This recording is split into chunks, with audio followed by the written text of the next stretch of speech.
Di abad 21 ini, agama bisa saja punah dari kehidupan jika kamu masih punya ketakutan dalam beragama, takut tauhid kamu goyah, atau takut konten ini bakalan menyesatkan kamu, atau kamu takut kalau setelah nonton konten ini kamu jadi sadar kalau doktrin dan dogma agama yang kamu pegang selama ini ternyata tidak relevan. Lebih baik kamu skip saja konten ini, karena konten ini akan membahas tentang fenomena dan pertanyaan spiritual yang kerap muncul di orang-orang yang mengalami kebangkitan spiritual. Apakah agama yang selama ini saya anut akan punah? Tapi sebelum kita lanjut kontennya, ada informasi menarik nih yang bisa kamu simak terlebih dahulu.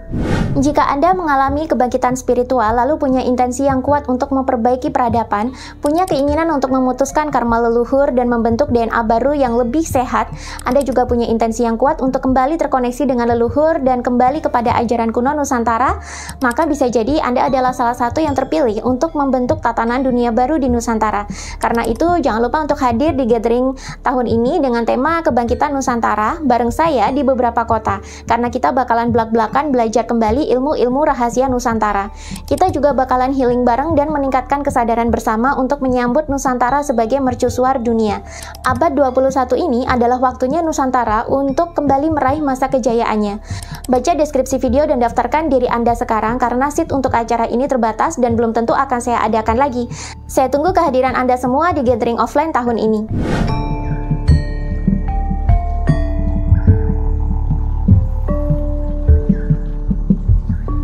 Belakangan ini, sebuah survei mengejutkan terjadi.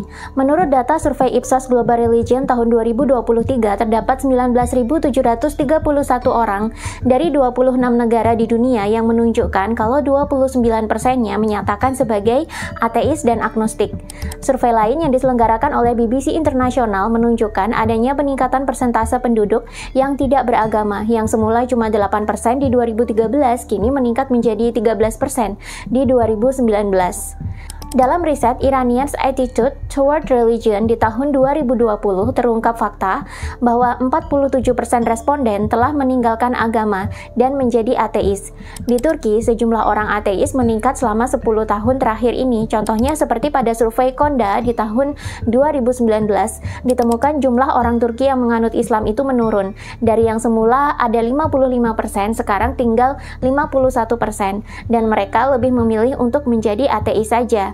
Di Mesir, Universitas Al-Azhar Kairo di tahun 2014 juga melakukan survei tentang topik yang serupa.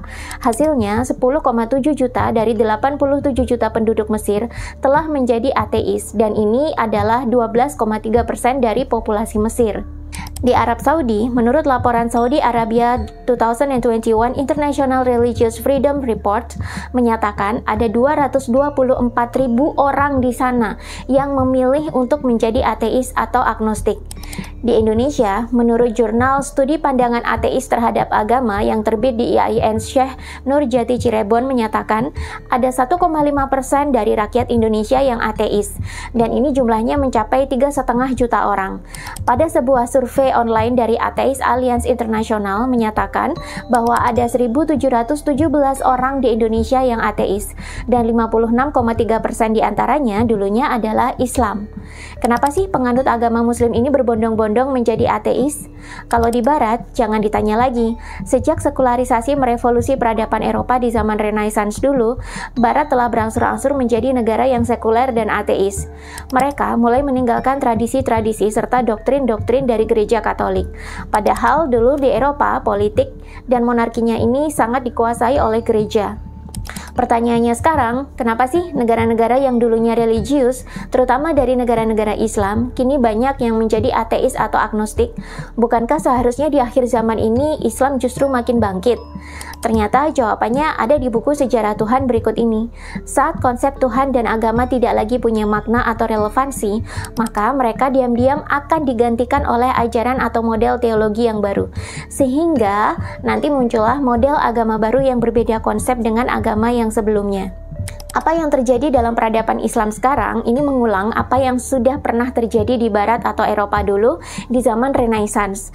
Dan ini dikisahkan secara lengkap di buku Sejarah Dunia yang disembunyikan berikut ini. Selama abad ke-8 atau abad pertengahan sekitar abad 5-15 Masehi, gereja Kristen Katolik sangat menguasai perpolitikan di Eropa.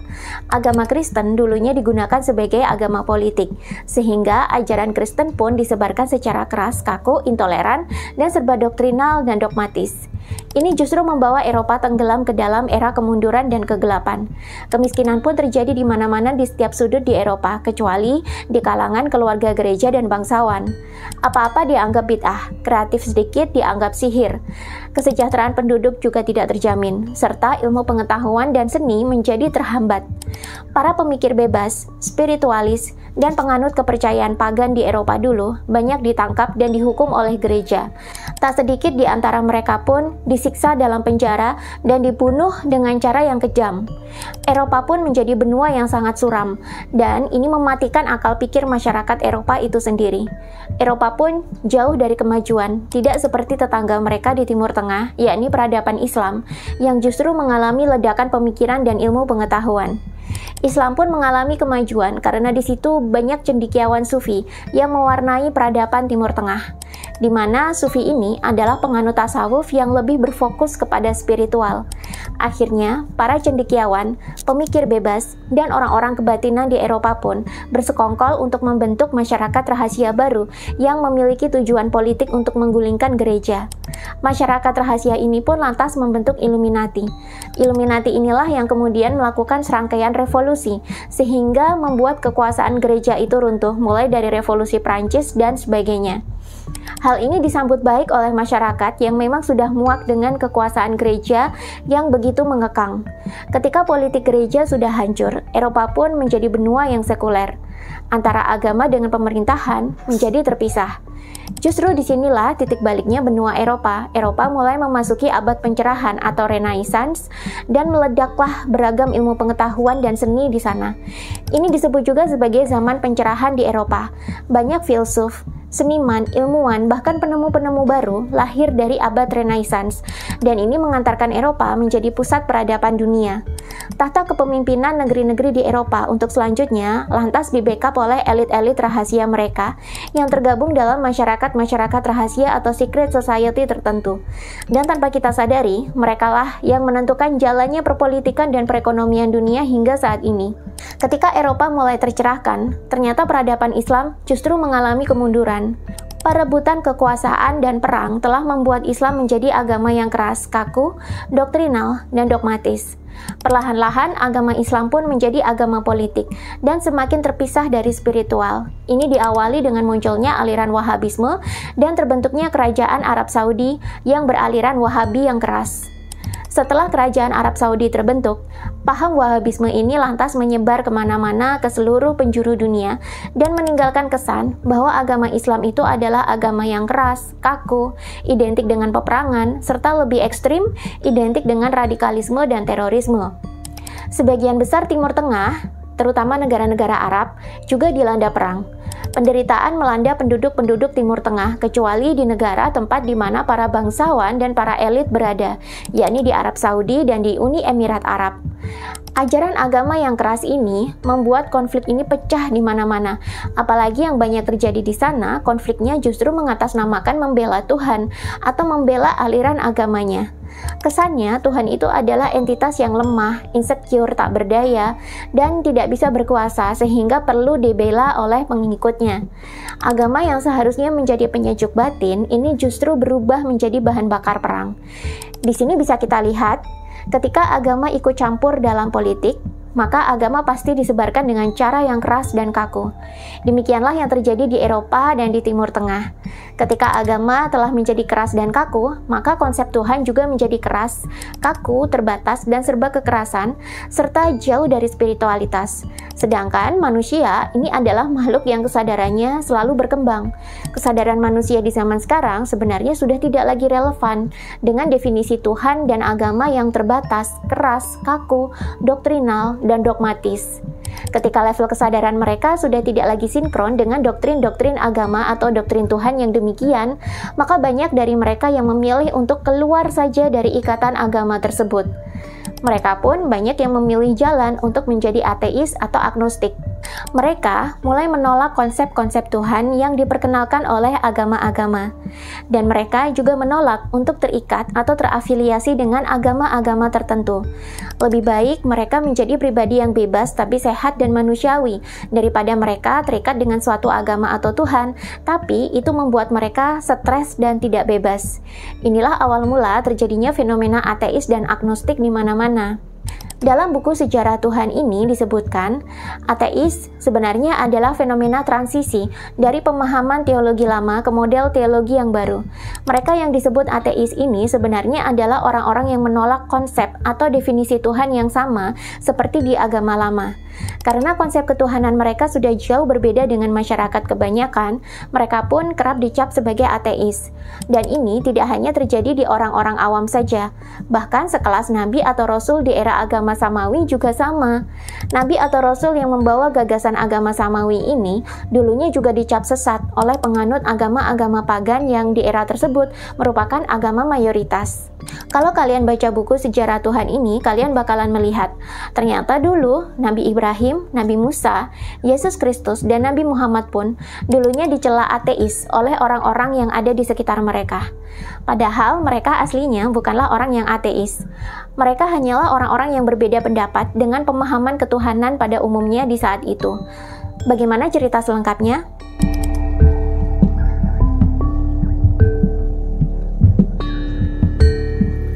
Jika kalian membaca buku Sejarah Tuhan berikut ini, maka di situ ada sebuah fakta yang sangat menarik, bahwa ternyata nabi dan rasul-rasul agama samawi yang terkenal sepanjang masa ternyata pernah disebut ateis juga. Nabi Ibrahim, Nabi Musa, Tuhan Yesus Kristus, atau Nabi Isa Al-Masih, dan Nabi Muhammad dulunya adalah orang-orang yang disebut ateis oleh penganut agama-agama pagan yang populer kala itu. Mereka disebut ateis karena mereka membawa konsep ajaran agama dan ketuhanan baru yang sama sekali berbeda dengan ajaran agama yang populer kala itu. Ibrahim dan Musa membawa konsep monoteisme, yang mana saat itu sangat bertentangan dengan agama pagan dan politeisme yang banyak dianut oleh masyarakat Babilonia dan Mesir kuno. Yesus Kristus mengembalikan ajaran ketuhanan dan kasih ke dalam diri yang saat itu bertentangan dengan ajaran Yahudi kebanyakan. Muhammad menyebarkan ajaran monoteisme yang saat itu bertentangan dengan agama-agama pagan suku-suku di Arab yang politeisme.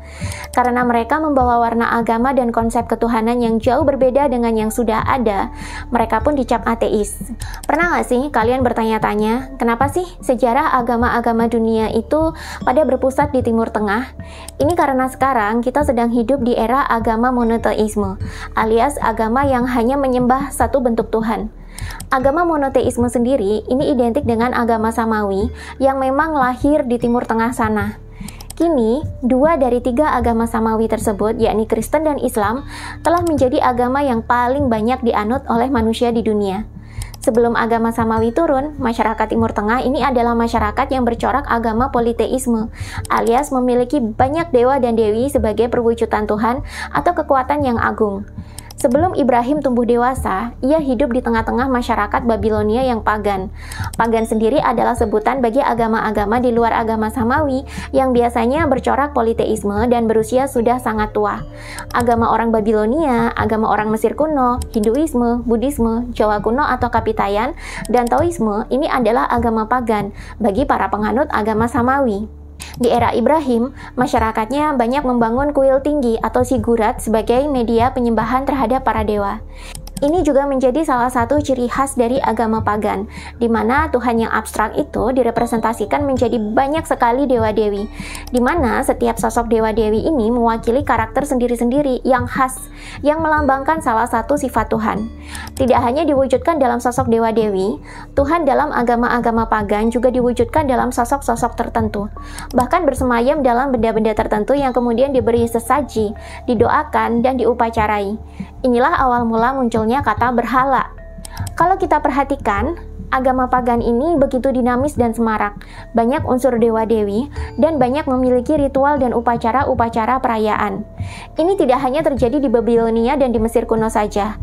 Corak serupa juga terjadi di agama-agama pagan di Asia Timur, seperti di Cina, di Jepang, Asia Tenggara, dan di India. Karena begitu semarak dan dinamis, maka beragam seni dan sihir pun ikut berkembang. Ajaran-ajaran metafisika juga ikut berkembang. Dulu, ajaran-ajaran esoterisme ini muncul sebagai wujud ekspresi spiritual manusia dengan hakikat Tuhan yang abstrak dan tak tergambarkan.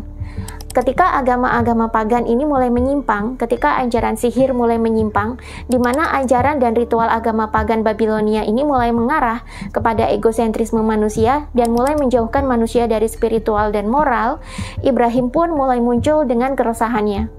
Melihat bangsa Babilonia yang mulai rusak dan menyimpang, maka Ibrahim pun mengenalkan konsep ketuhanan yang monoteis, di mana dia mengajak masyarakat untuk meninggalkan kepercayaan pagan mereka dan hanya berfokus untuk menyembah satu Tuhan yang tidak berwujud dan tidak tergambarkan.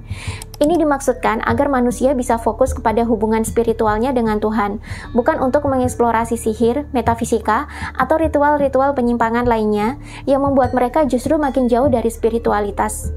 Namun karena ajaran Ibrahim ini dianggap berbeda dengan agama mainstream, maka Ibrahim pun dicap sesat dan ateis oleh masyarakat Babilonia.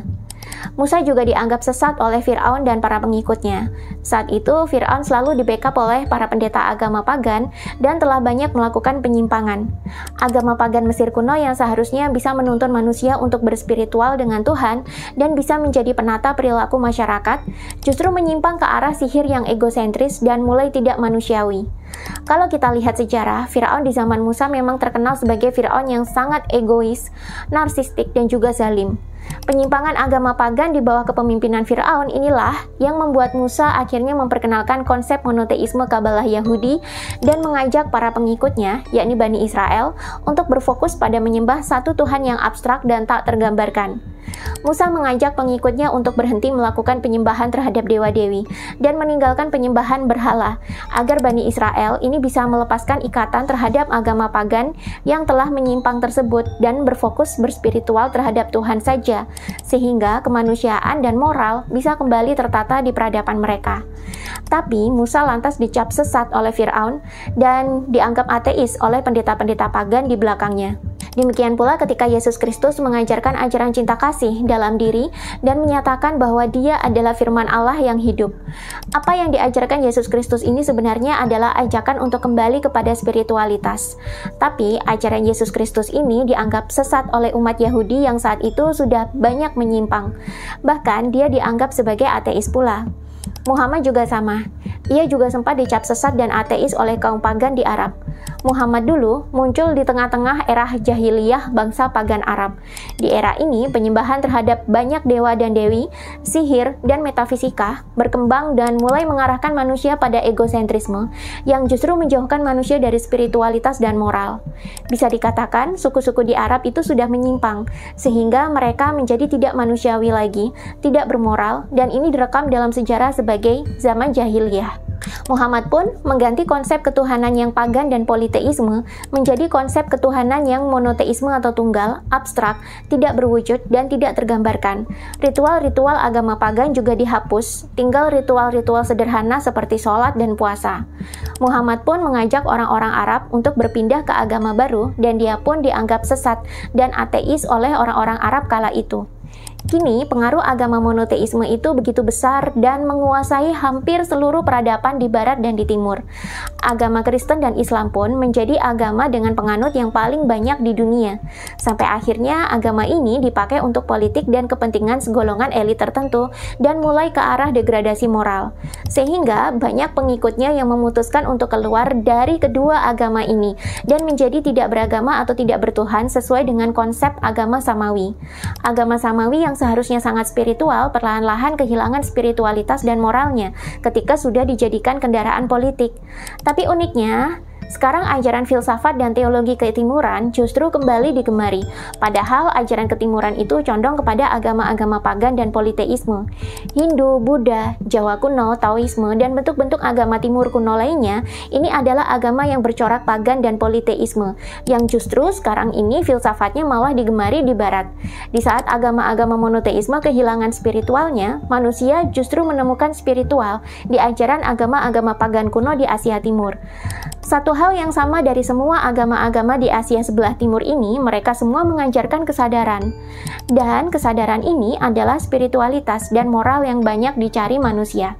Bagaimanapun, manusia adalah makhluk spiritual, dan agama itu seperti memiliki siklusnya sendiri-sendiri. Siklus agama itu selalu berulang, dari yang semula monoteisme di zaman purba, lalu menjadi politeisme di zaman Mesir kuno dan Mesopotamia, lalu kembali monoteisme lagi di zaman agama Samawi, dan kini ajaran politeisme kembali mengalami peningkatan tren, terutama politeisme dari agama-agama di Asia sebelah timur. Ketika agama monoteisme sudah gagal menjawab dahaga spiritual dan moral manusia, manusia justru kembali menemukan spiritual dan moral di agama-agama politeisme. Dan lucunya, orang-orang yang sudah tersadarkan dan memilih untuk berpindah lebih duluan justru dianggap sebagai sesat dan ateis. Jadi, kalau ada di antara kalian yang ateis, coba dilihat lagi. Jangan-jangan dia bukannya tidak bertuhan, tapi jangan-jangan dia hanya menemukan konsep ketuhanan dari bentuk agama lain. Dan ini bertentangan dengan agama mainstream, sehingga kita mencap mereka sebagai ateis. Tapi kok kesannya manusia jadi bisa menentukan konsep Tuhan sendiri ya? Ini akhirnya membawa kita pada satu pertanyaan yang mirip sekali dengan pertanyaan yang sering diutarakan oleh orang-orang ateis. Jika konsep Tuhan selalu berbeda-beda di setiap zaman, apakah benar Tuhan sebenarnya adalah konsep yang diciptakan oleh manusia sendiri? Apa benar sebenarnya manusialah yang menciptakan Tuhan itu, bukan Tuhan yang menciptakan manusia? Apakah kalian juga pernah punya pertanyaan yang serupa? Buat yang mau order buku di video, kalian bisa klik playlist yang ada di video TikTok saya, lalu klik judul buku yang kalian mau, lalu check out bukunya di keranjang kuning di bawah video. Follow juga TikTok saya di @lia_lestari29 untuk update buku-buku bagus lainnya. Jika Anda mengalami kebangkitan spiritual lalu punya intensi yang kuat untuk memperbaiki peradaban, punya keinginan untuk memutuskan karma leluhur dan membentuk DNA baru yang lebih sehat, Anda juga punya intensi yang kuat untuk kembali terkoneksi dengan leluhur dan kembali kepada ajaran kuno Nusantara, maka bisa jadi Anda adalah salah satu yang terpilih untuk membentuk tatanan dunia baru di Nusantara. Karena itu, jangan lupa untuk hadir di gathering tahun ini dengan tema Kebangkitan Nusantara bareng saya di beberapa kota, karena kita bakalan belak-belakan belajar kembali ilmu-ilmu rahasia Nusantara. Kita juga bakalan healing bareng dan meningkatkan kesadaran bersama untuk menyambut Nusantara sebagai mercusuar dunia. Abad 21 ini adalah waktunya Nusantara untuk kembali meraih masa kejayaannya. Baca deskripsi video dan daftarkan diri Anda sekarang karena seat untuk acara ini terbatas dan belum tentu akan saya adakan lagi.